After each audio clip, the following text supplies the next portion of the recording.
정말 무더운 한 주였습니다. 잘 지내셨기 때문에 이게 나오셨겠죠?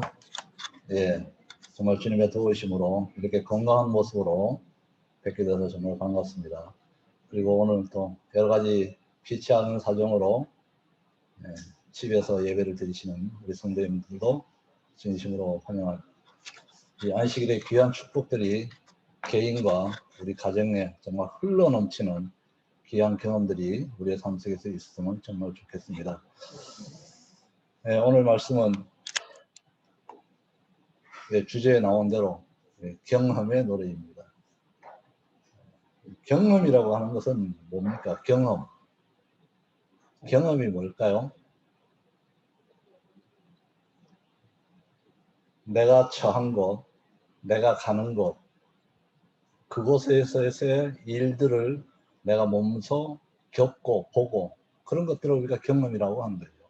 그래서 우리 경험은 여러 장르가 있을 수가 있죠. 그죠?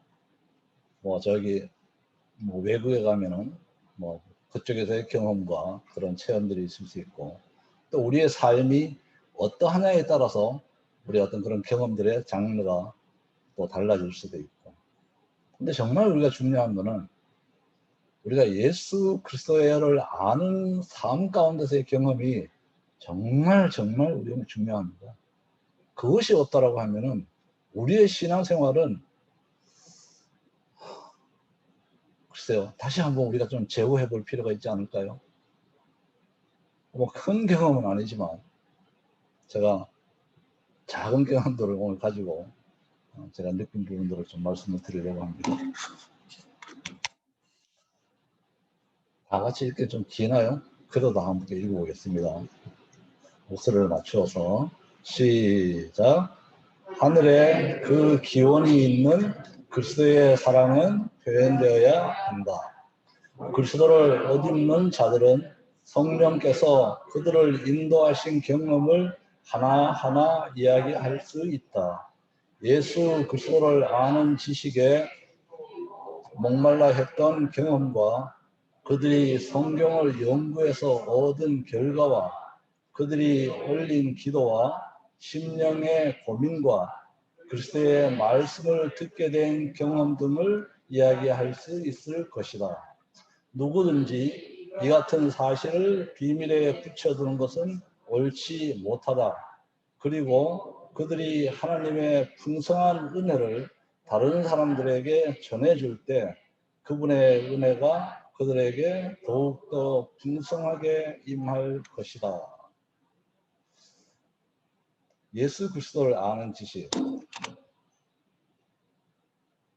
그리고 목말라 했던 경험, 그리고 성경을 연구해서 얻은 결과, 그리고 그들이 올린 기도와 심령의 고민과 그리스도의 말씀을 듣게 된 경험 등을 이야기할 수 있는데 이것을 비밀에 붙여두는 것은 옳지 못하다.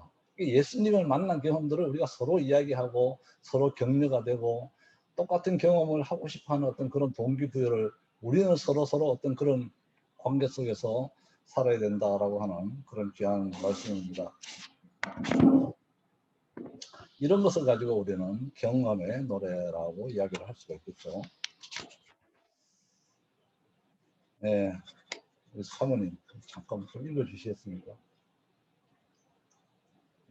복음의 충만한 빛과 특권을 누리는 우리들이 은총을 적게 받던 옛날 살던 사람들이 드린 것보다 적게 드리고 만족할 것인가? 아니다.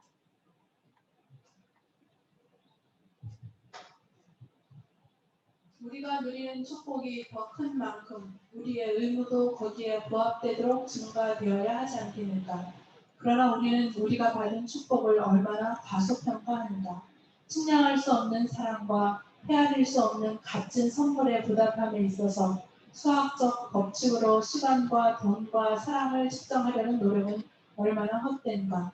그리스도께 드리는 11조, 보잘것없는 금액이요 그렇게 값진 것에 대하여 얼마나 빈약하고 부끄러운 보상인가. 갈바리 십자가에서 그리스도께서는 남김없는 헌신을 요구하신다. 우리의 모든 소유와 우리의 모든 존재는 하나님께 바쳐져야 한다. 네. 정말 우리는 말씀이 내 발의 등이요 내 길의 빛이라고 시편 기자는 그렇게 말씀하셨고, 우리가 정말 빛 가운데 거한다라고 하는 것은 우리가 듣거나 읽은 말씀대로 행하는 것이 빛 가운데서 행하는 것이거든요. 근데 우리가 말씀을 읽으면은 내 마음 가운데 동의는 해요. 분명히 충분히 공감을 하고 그렇게 해야 되지라고 말을 하면서 이것을 행동에 옮기는 것이 정말 어려워요. 그죠? 그래서 제가 조금 전에 읽은 이 부조야 선지에 있는 말씀을 읽으면서 제 마음 가운데 좀 결심이 있었어요. 아, 내가 정말 신앙생활을 한다라고 하면서 내가 어떤 의무적으로 드리는 어떤 그런 헌금이나 그런 것들만으로 내가 이제까지 만족했구나. 내가 그런 의무만 함으로써 작은 의무만 함으로써 내가 정말 예수님께 하늘나라에 갈 수 있는 사람일까라고 하는 것을 다시 한번 생각해 보게 되었고, 제가 좀 작은 결심들을 하게 됐어요. 그래서 제가 이 말씀을, 그 부조와 선지에 있는 말씀을 읽는 즉시 제가 우리 집사람한테 전화를 했어요. 우리가 내가 이런 말씀을 읽었는데 우리가 다시 한번 좀 생각을 해봐야 되겠다. 우리가 뭐 최선을 다한다고 했지만 우리가 남을 돕는 일에 조금 부족했다. 그러니 당신이 얼마, 내 얼마 이렇게 해서 우리가 다 다른 사람들을 돕는 일에 우리가 좀 더 관심을 가져보자라고 해서 그때부터 이제 시작한 게, 집사람이 이제 일정 금액, 제가 일정 금액 이렇게 해서 이 현금으로 도와드리는 건 좀 못하고 그래서 제가 상품권으로 이렇게 계속 바꾸었어요. 상품권으로 바꿔가지고 그때부터 이제 제가 우리 직원들의 명단을 이렇게 보면서 아, 이 직원 좀 어렵겠네. 그래서 우리 직원들을 제가 개인 면담도 좀 했어요. 그리고 어려운 직원들을 면담을 하고 내가 이런 취지로 이렇게 말씀을 보고 이런 취지로 일을 하는데 좀 도움이 됐으면 좋겠다라고 이렇게 정말 많은 사람들을 도와줬어요. 그런데 우리가 좀 관심을 가진다라고 하면은 내 주위에 그런 사람들이 정말 많아요. 나는 우리 직원들이 그렇게 어렵게 산다라고 생각을 안 해봤는데 실질적으로 관심을 가지고 대화를 해보고 이렇게 해보니까 정말 힘들게 사는 사람들이 많더라고요. 우리는 겉모습은 정말 모르잖아요. 그죠? 그러나 그 사람의 정말 속을 이렇게 조금만 우리가 관심을 가지고 들여다보면은 우리의 도움이 필요한 사람들이 너무 많아요. 정말 힘들게 사는 사람들이 있더라고요. 그때부터 제가 이렇게 계속 좀 도와주고 이렇게 하는데 어느 날 어떤 한 분을 좀 도와주고 싶었어요. 그 여직원인데, 근데 이분을 제가 생각은 하고 있었지만 관심을 갖지 않았던 것은 이분이 재산이 굉장히 많아요. 그럴지라도 내가 이분한테 해야 할 것은 해야 되겠다 싶어서 그분과 이제 뭐 성경 공부를 하고 갔다 온 저녁 시간에 차에서 제가 그분과 이야기를 좀 했어요. 집사님, 제가 이런 취지로 이런 걸 좀 하고 있는데 이달에는 집사님을 좀 도와드리고 싶다. 그러고 이제 봉투를 이렇게 드렸어요. 봉투를 드렸는데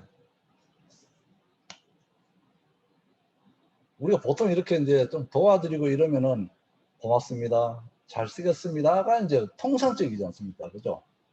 근데 그분은 이렇게 받아가지고는 한참을 계시더니 말씀을 안 하시는 거예요. 그러다가 말씀을 시작하시는데 저는 이런 것을 받을 때마다 내려놓는 경험을 합니다. 이해가 안 갔어요. 그래서 저도 가만히 있었죠. 저도 가만히 있으니까 그게 무슨 말이냐 하면은 이런 것을 받을 때마다 굉장히 자존심이 상해서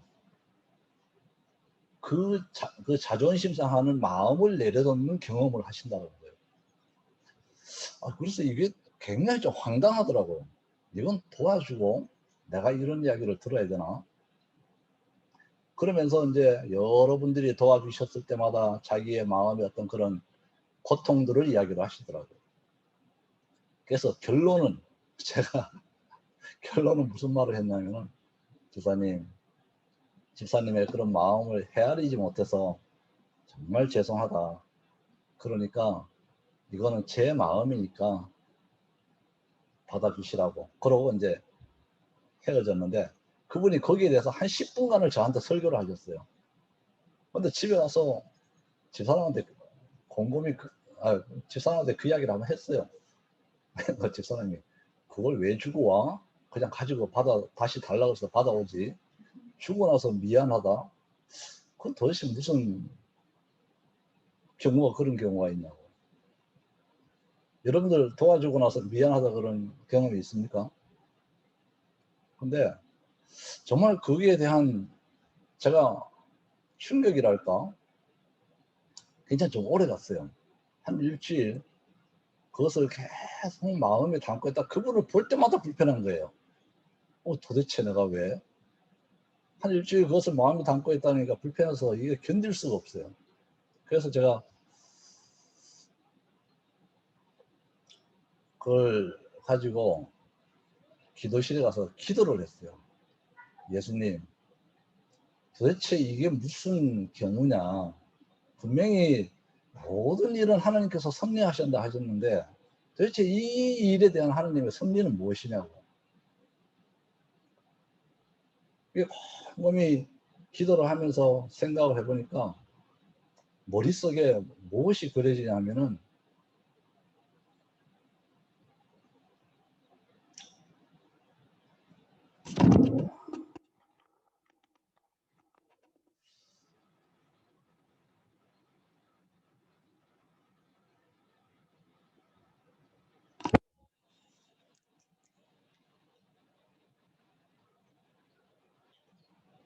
십자가에 예수님이 그러시더라고요.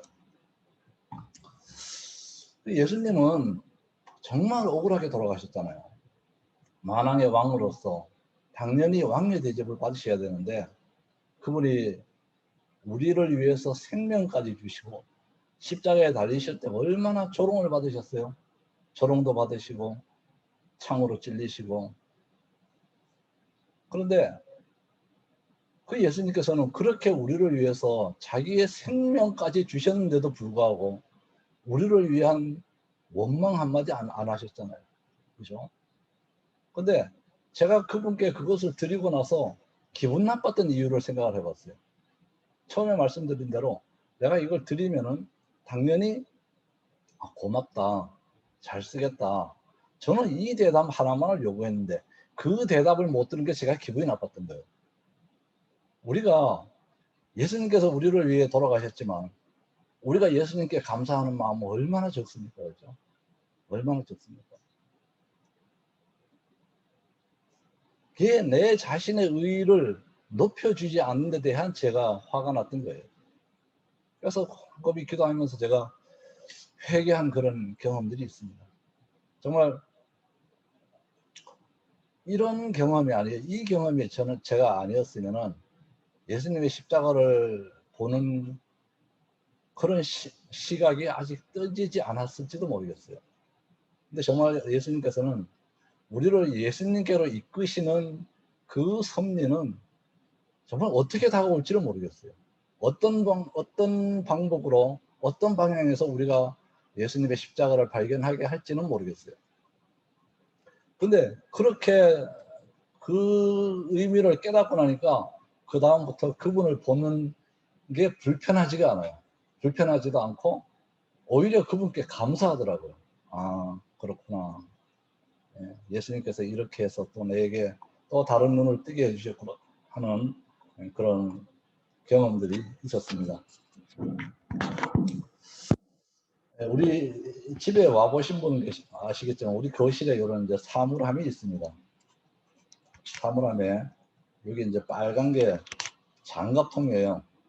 장갑통을 이렇게 이제 뚜껑을 열어서 밑에 이렇게 겹쳐 놨는데 제가 이제 이사를 하기 위해서 좀 정리를 해야 되겠다 싶어서 이 사물함을 열어서 이 장갑통을 버려야 되겠다 싶어서 이 장갑통을 이렇게 이제 겹쳐졌으니까 열어야 될 거 아닙니까? 그죠? 딱 열었을 때 뭐가 나왔을까요?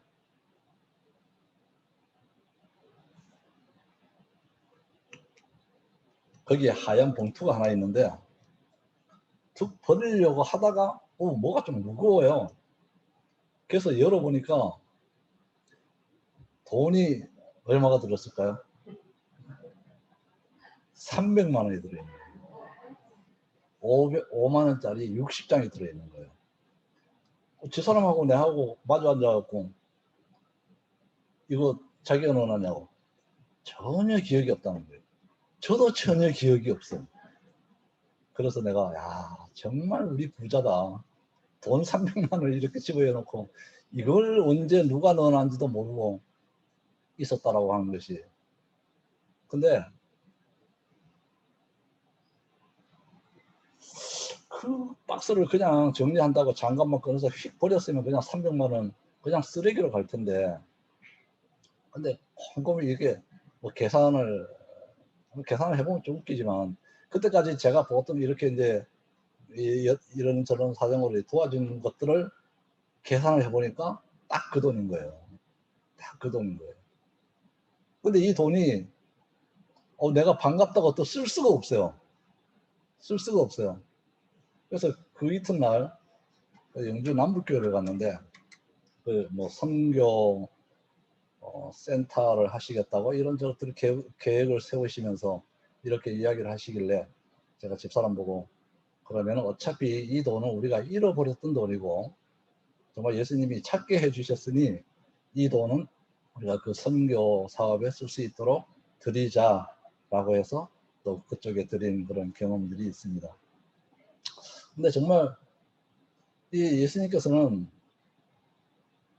또 그런 방법으로 우리의 삶에 축복해 주시는 그런 모습들을 경험을 했습니다. 다 함께 읽어볼까요? 시작. 사람이 여호와의 구원을 바라고 잠잠히 기다림이 좋도다. 이 말씀은 바벨론에서 포로 생활을 하는 이 남방 유다 백성들을 향한 에레미야의 호소였습니다. 근데 이 말씀에 대한 화의 주석을 보면은 이런 말씀이 기록이 되어 있어요. 기도는 그대의 능력의 근원임을 기억하라. 성급한 기도를 드린 뒤 소홀히 여겨지거나 잊혀지게 될까봐 염려하는 일을 돌보러 급히 달려가는 일꾼은 성공을 거둘 수 없다. 그는 다만 급하게 하나님을 조금 생각하였을 뿐이다. 그는 육신적 영적 능력을 새롭게 하기 위하여 주님을 생각하고 기도하고 기다리는 일에 시간을 쓰지 않는다. 그는 곧 지쳐버린다. 그는 하나님의 영에 고상하게 하고 고무시키는 감화를 느끼지 못한다. 그는 참신한 생명에 의하여 기력을 얻지 못한다. 그의 지친 몸과 피곤한 머리는 그리스도와의 개인적인 접촉을 통하여 위로함을 받지 못한다. 제가 이 말씀을 읽을 때 정말 내가 하는 기도의 모습이 이랬구나. 정말 우리가 기도를 하기는 하지만 의무적으로, 그죠? 의무적으로 잠깐 이렇게 하고 정말 다른 기도를 하면서도 기도 후에 내가 할 일들이 막 그려지는 어떤 그런 경험들이 있잖아요. 그래서 기도하자마자 그냥 꼴떡 일어나서 다른 일들을 하고 하러 나가는 그런 삶을 저는 살아왔어요. 근데 이 말씀을 읽을 때 기가 막히더라고요. 어떻게 우리의 삶의 모습을 이렇게도 적나라하게 자세하게 보실까? 안 할 수는 없고 급하게 하나님을 조금 생각하였을 뿐이다. 그래서 그때부터 제가 이제 매일은 아니지만 기도를 하면은 그 기도를 가지고 다시 제가 했던 그 기도를 가지고 명상을 합니다. 근데 명상을 하면은 이 음성이 들릴 때가 있어요. 음성이 들릴 때가 있어요. 근데 그렇게 명상을 하고 나면은 얼마나 마음이 행복해지는지 몰라요. 가벼워지고 행복해지고. 한번 읽으시겠습니까? 가장 열렬하고 열정적이고 범민하는 기도, 다윗이 부르짖으면서 드린 그런 기도가 필요하다. 하나님이여, 사슴이 쉴새를 찾기에 갈급함 같이 내 영혼이 주를 찾기에 갈급하나이다. 내가 주의 법도를 사모하였사오니 여호와여, 내가 주의 구원을 바라며 주의 계명을 행하였나이다. 내 영혼이 여호와의 궁정을 사모하여 세약하며 내 마음과 육체가 생존하시는 하나님께 부르짖나이다. 주의 율례를 항상 사모함으로 내 마음이 상하나이다.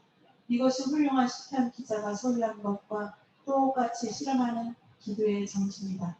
네, 정말 우리의 삶이 너무 여유가 없이 바쁜 건 사실이에요. 그러나 그 바쁜 것이 기도를 하지 못하는 것에 대한 면죄부가 될 수는 없는 거예요. 정말 우리의 삶이 다시 돌아봐야 할 그런 정말 소중한 그런 말씀이었습니다.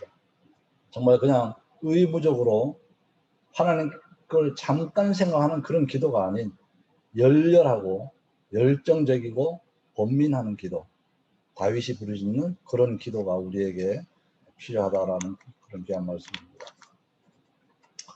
정말 저는 예수님을 만나고 싶었어요. 왜 예수님을 만나고 싶었냐면은 말씀을 보고 그 말씀을 내 삶에 적용을 하고 싶은데 그것이 잘 안 되는 거예요. 정말 예수님의 그 십자가의 뜨거운 사랑을 내 가슴으로 느껴야 내 마음에서 우러나는 그런 진정한 헌신이 있을 것 같은데 그렇게 되지 않으니까 그냥 의무인 거예요. 의무, 억지로. 아, 이거 해야지 그러고 억지로 하고. 근데 억지로 하는 어떤 그런 헌신은 받아들여지는 헌신이 될 수가 없거든요. 그래서 정말 저는 예수님의 사랑을 정말 체험하고 싶었어요.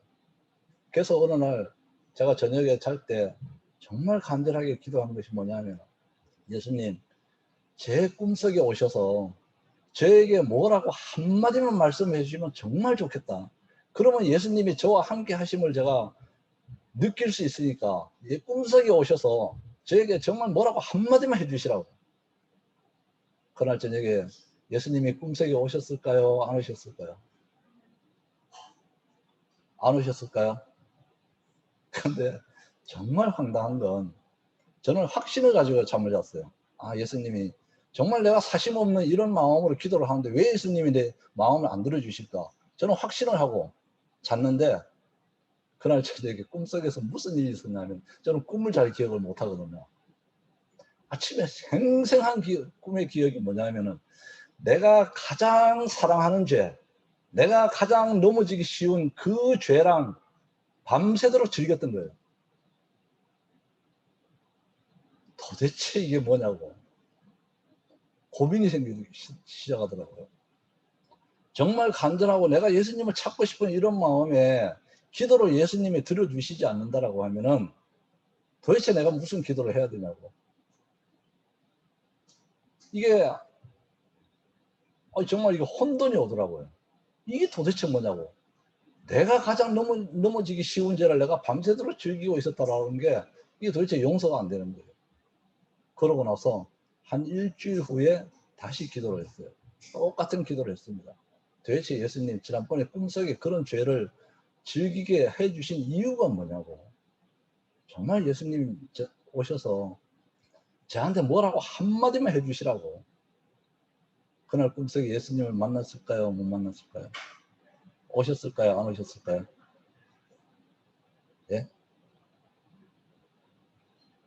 똑같은 죄를, 그 상대만 달랐지 똑같은 죄를 또 싣고 있는 거예요. 근데 그 꿈이 너무 생생해요. 이게 정말 고민이 생기더라고요. 그래서 그냥 고민만 하고 있는데, 안식일에 이제 교회 왔다가 올라가면서 이제 최차순 집사님 설교를 들었어요. 근데 거기에서 제가 해답을 발견했습니다. 한번 같이 읽겠습니다. 시작. 여호와의 손이 짧아 구원치 못하심도 아니요 귀가 둔하여 듣지 못하심도 아니라 오직 너희 죄악이 너희와 너희 하나님 사이를 내었고 너희 죄가 그 얼굴을 가리워서 너희를 듣지 않으시게 함이니. 제가 이 말씀 속에서 예수님께서 꿈에 저한테 오시지 않은 이유를 제가 발견을 했습니다. 어떻게 그런 내가 좋아하는 똑같은 죄를 2번 연속 그렇게 꿈을 꿀 수가 있냐고요. 그 말씀은 뭡니까? 그 죄를 버리지 않으면 예수님이 내한테 오실 수 없다라고 하나.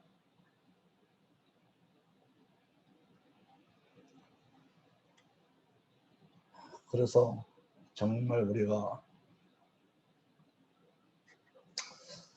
이래서 회개가 필요한 거구나. 예수님을 다 만나셔야 되잖아요. 그죠? 여기 앉아 계신 분들 다 예수님 만나셔야 되잖아요. 우리의 이 현실에서 예수님을 만나지 않으면 재림의 그날 예수님을 만날 수 없습니다. 우리가 이 현실에서 매일 예수님을 만나는 경험이 이루어져야 그때 가서 예수님을 만날 수 있는 거예요. 우리 마음속에 내 죄를 한번 보시기 바랍니다. 그 죄 때문에 예수님이 오셔서 제 마음까지 오실 수가 없는 거예요.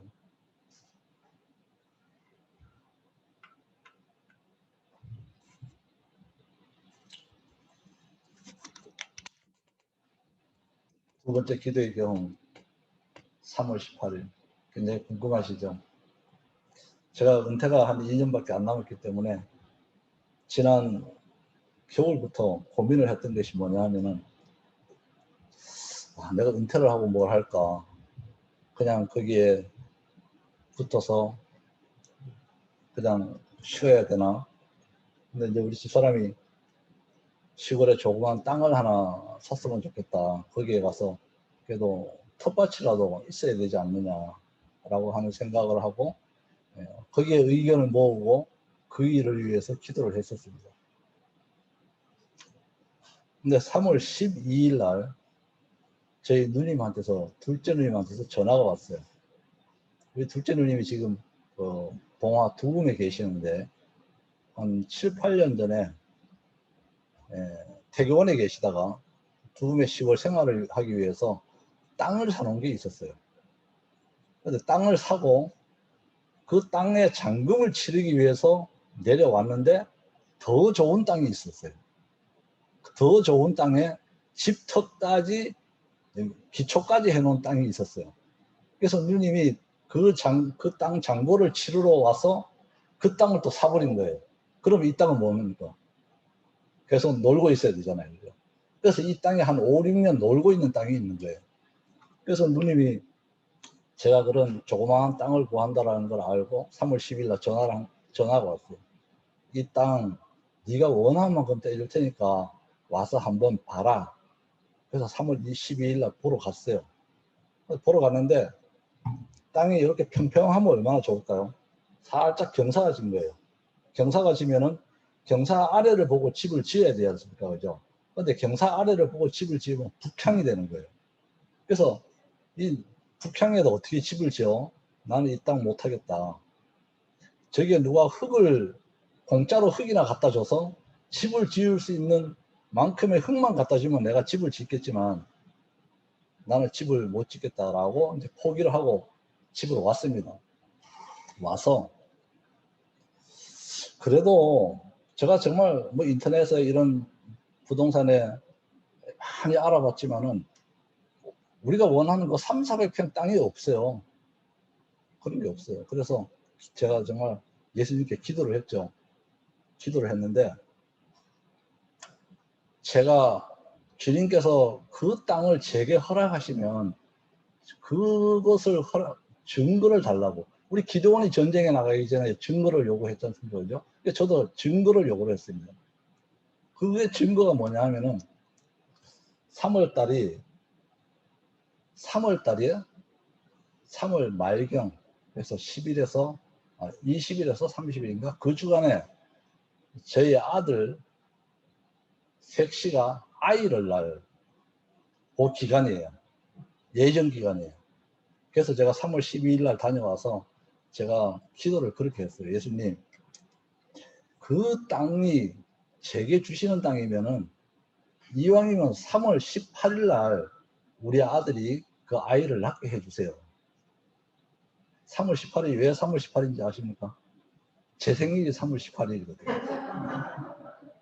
제가 그 땅을 정말 확실한 증거 아닙니까? 근데 3월 18일 아기를 낳았을까요? 안 낳았을까요? 예? 3월 18일 오후 2시쯤 되니까 전화가 왔어요. 아빠, 딸 낳았어요. 이제 빼지도 박지도 못하는 거예요. 그 땅은 경사가 졌고, 저 땅을 내한테 나는 마음에 안 드는데 그 증거를 요구를 하고 기도를 했고 그 증거를 하나님께서 이루어 주신 건데 그 땅은 마음에 안 드는 거예요. 그래서 정말 한 달을 방치를 했어요. 이렇다 저렇다 말도 안 하고 한 달을 방치를 했어요.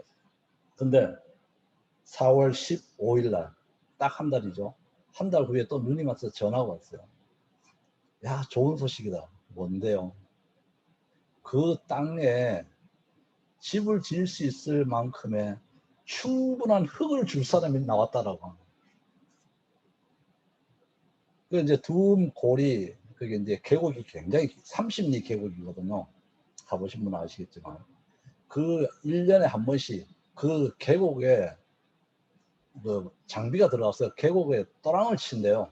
그래서 그 흙을 달라는 사람이 굉장히 많은데 우리 누님한테 그 소식이 온 거예요. 이장으로부터. 도대체 제가 그때 나오면서 뭐라고 그랬습니까? 저 땅에 누가 집을 지어줄 수 있을 만큼의 흙만 채워주면 내가 집을 짓겠다. 그냥 혼잣말로 하고 왔는데 그걸 하나님이 들으신 거예요. 근데 그 땅을, 그 흙을 내가 그럼 너 받을래 안 받을래? 누나가 그렇게 하는데 제가 그걸 안 받겠다 소리 어떻게 해요? 네? 내가 하나님과의 소원한 것도 있고 내가 혼잣말로 한 게 약속이 있는데 그래서 그럼 받겠다. 그래서 4월 18일, 19일 이틀 동안 몇 차를 받았냐 하면 100차를 받았어요. 100차를. 땅을 평평하게 하고도 흙이 남아가지고 좋은 그 밭에 좋은 흙을 파내고 안에다만 묻어버렸어요. 흙이 남아가지고. 정말 기가 막힌 정말 하나님의 섭리를 저는 경험을 그 당시에 했었습니다. 근데 그게 집을 이제 흙을 갖다 놨으니까 털을 닦아야 되잖아요. 털을 닦는데 그 털을 이제 조금 높아야 되니까 털을 닦는데 그 이웃에 계신 여자분이 한 분이 오셨는데 인상이 굉장히 사나워요. 이 모진 투파를 혼자 다 겪으신 것처럼 막 이 얼마나 사나운지 이분이 오셨어요. 근데 나중에 알고 보니 우리 교회 집사님이에요. 이분이 오시자마자 여기 집을 짓는다면서요? 예. 요 집 더 높이면 안 돼요. 왜요? 우리 아들 땅이 요 밑에 있는데 해가 이쪽에서 오는데 여기서 집을 지어버리면 우리 아들 땅에 해가 늦게 들어서 농사 다 망치니까 안 돼요. 와, 나는 우리 교회 집사님이 그렇게 단호하게 그렇게 표현하실 건 정말 충격을 먹었는데 누님이 오셔서 그렇더라고요. 두음이라고 모두가 다 천사는 아니다. 여기에도 사람 냄새 나는 사람들이 정말 많으니까 그런 일에 실망하면 안 된다고. 그분이 여기에 집을 짓기만 하면은 자기가 그냥 고발을 해버린다는 거예요. 아무 말 안 하고 기도를 하고 있었는데 어느 날 그분이 그 아들을 통해서 저한테 전화가 왔어요. 내일 아침 새벽 6시까지 두음에 좀 와라. 그러고 아침에 일어나서 대충 씻고 6시까지 두음을 갔어요. 그러니까 해가 드는 방향에다가 집 높이만큼의 큰 기둥을 세워놓고 해가 몇 시간이 늦게 드냐를 보라는 거예요. 그래서 보고 있었죠. 그래서 내가 집사님한테 그랬죠. 집사님, 제가 집을 2층으로 질 것도 아니고 단층으로 그냥 단순하게 질 겁니다. 집사님, 해가 조금 더 늦게 드는 거는 어쩔 수 없는 일 아니냐. 집사님이 좀 양보를 해 주셔라. 그러니까 본인도 이제 제시를 하는 거예요. 그러면은 자기 아들 땅 바짝 들여짓지 말고 집터를 닦아놓은 최대한 멀리에다 집을 지라는 거예요. 대신 그 자기 집 높이, 정상적인 집 높이 이상으로 집을 지으면 안 된다는 거예요.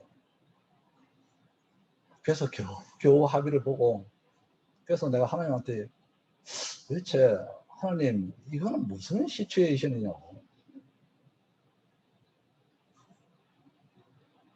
그럴 때 제가 이 누가복음 10장 27절에 있는 말씀이 기억이 나더라고요. 내 이웃을 내 몸과 같이 사랑하라. 제가 역지사지로 생각을 한번 해봤어요. 내가 그 밑에 제 집 밑에 밭임자고 새로운 사람이 내 땅에다 집을 지은다고 하면 나는 과연 저런 이야기를 안 할 수 있을까? 근데 대답은 한다였어요. 한다였어요. 그렇다라고 하면은 그 사람 이야기를 들어주는 게 맞다라고. 내 이웃을 내 몸과 같이 사랑하고. 정말 그 집사님의 그 모습은 정말 힘들게 살아오신 모습이에요. 정말 세상 모진 풍파를 혼자 다 겪으신. 그러니까 정말 이 사회의 약자로 살아오시다 보니까 험한 말이 그냥 불쑥불쑥 튀어나오는 거예요. 집 짓기만 하면 고발해버린다고. 그게 그분이 이 사회에서 살아온 방법이었어요. 그렇지 않으면 그분은 영원한 사회의 약자로서 계속 어떤 그런 힘든 삶을 살 수밖에 없었기 때문에 그런 힘에 의지할 수밖에 없는 사람이었어요. 그분의 입장이 생각이 되더라고요.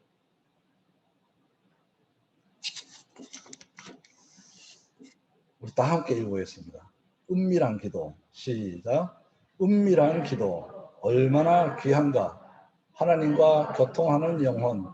은밀한 기도는 기도를 들으시는 하나님께만 들리게 해야 한다. 그러한 단언의 소리를 호기심 많은 사람이 들어서는 안 된다. 은밀한 기도를 통하여 영혼은 주위의 영향과 흥분으로부터 자유롭다.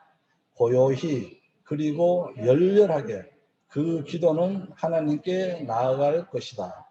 은밀한 기도는 큰 소리를 내므로 자주 상하게 되고 달콤한 맛을 잃는다.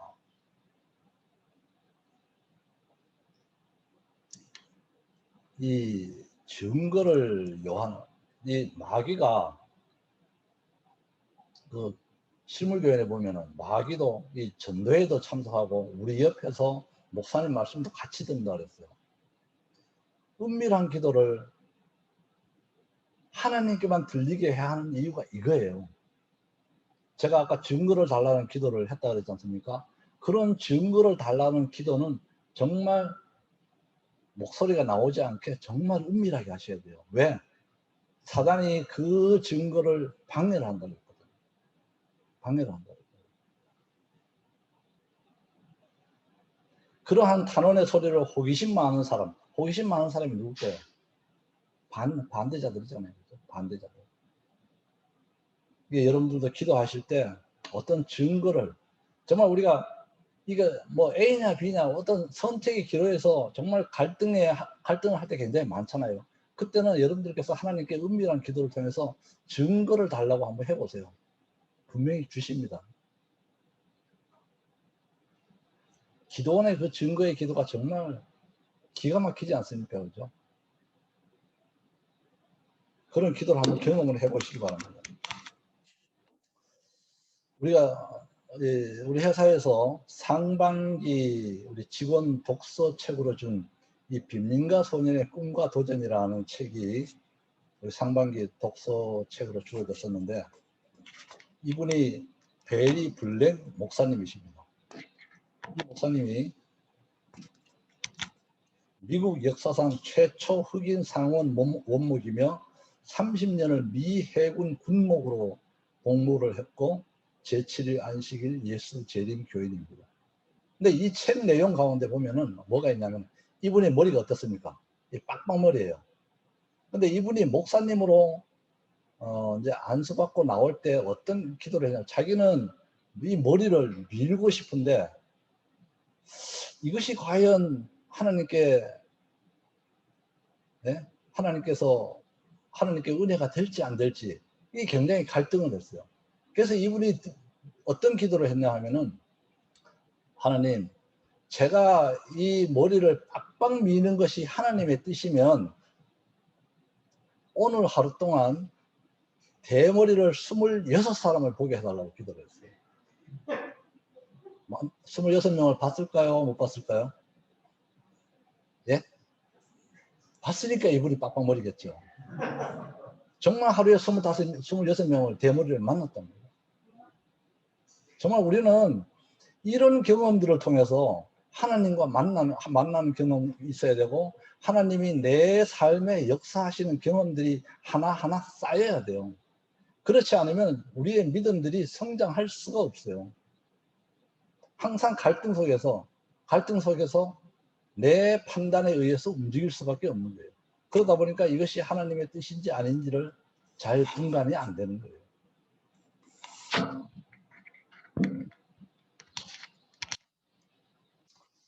같이 읽어보겠습니다. 시작. 그대들은 하나님의 섭리의 선물들이 관대하게 흩어져 있는 풍부하고 아름다운 나라에 있다.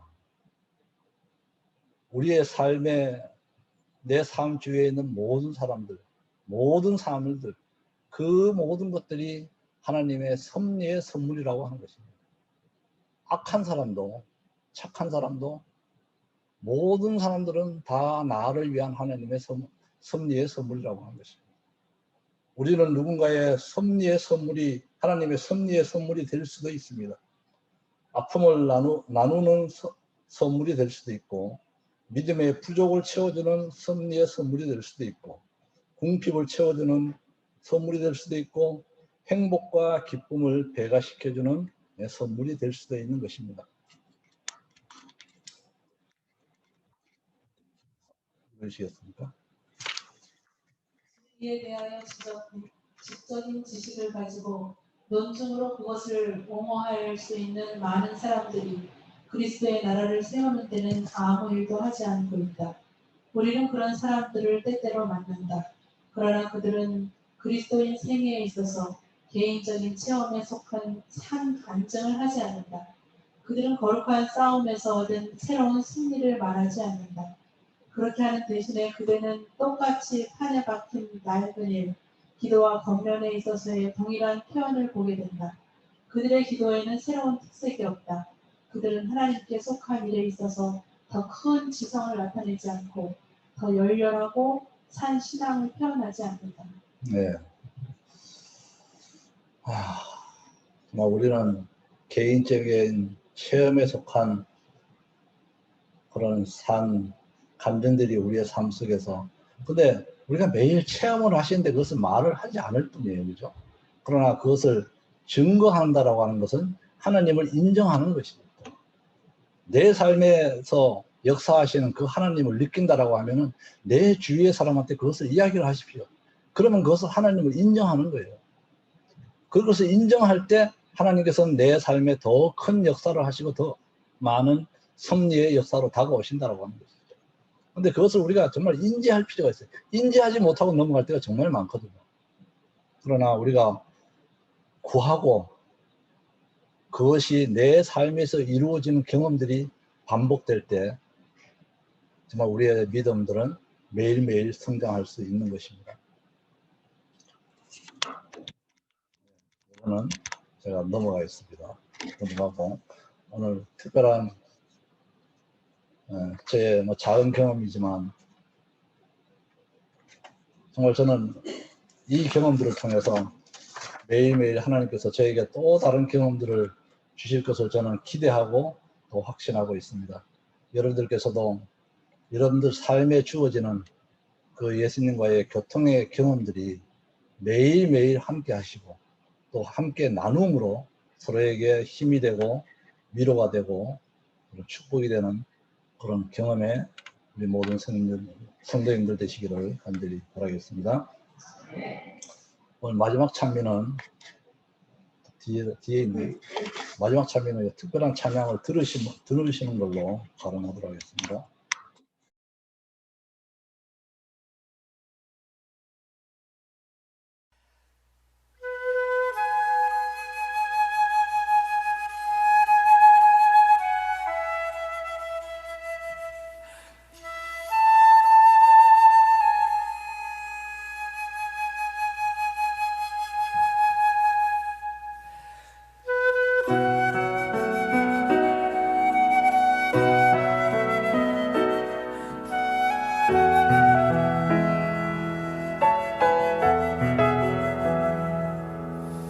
내가 너를 얼마나 사랑하는지 너는 아느냐.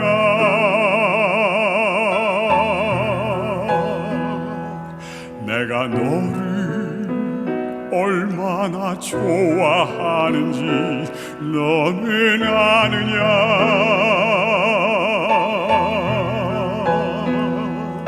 내가 너를 얼마나 기다렸는지 너는 아느냐. 너는 아느냐. 너는 아느냐.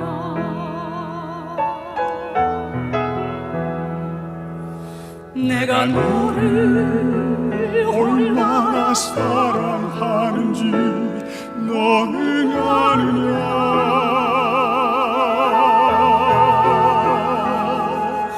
내가 너를 얼마나 좋아하는지 너는 아느냐.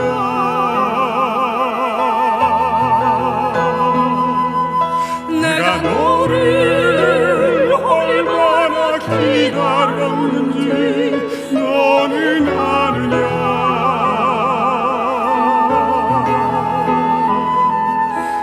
너는 아느냐. 너는 아느냐.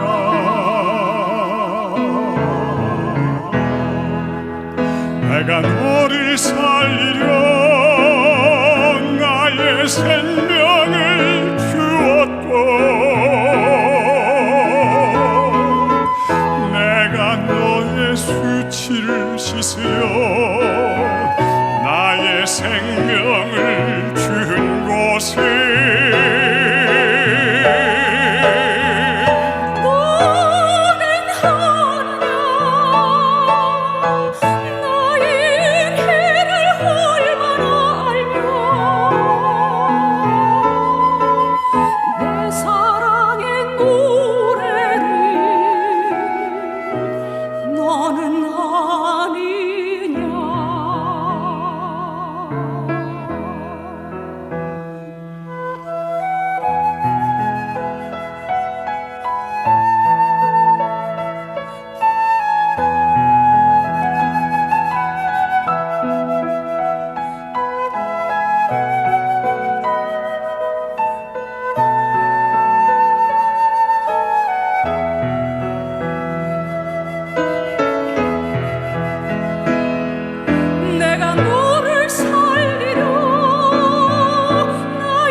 수치를 씻으려 나의 생명을 준 곳에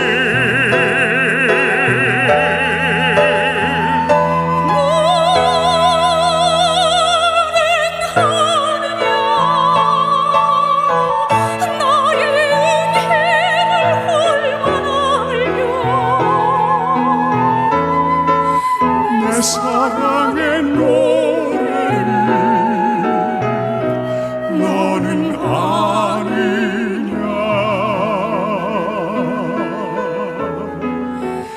내 사랑의 노래를 너는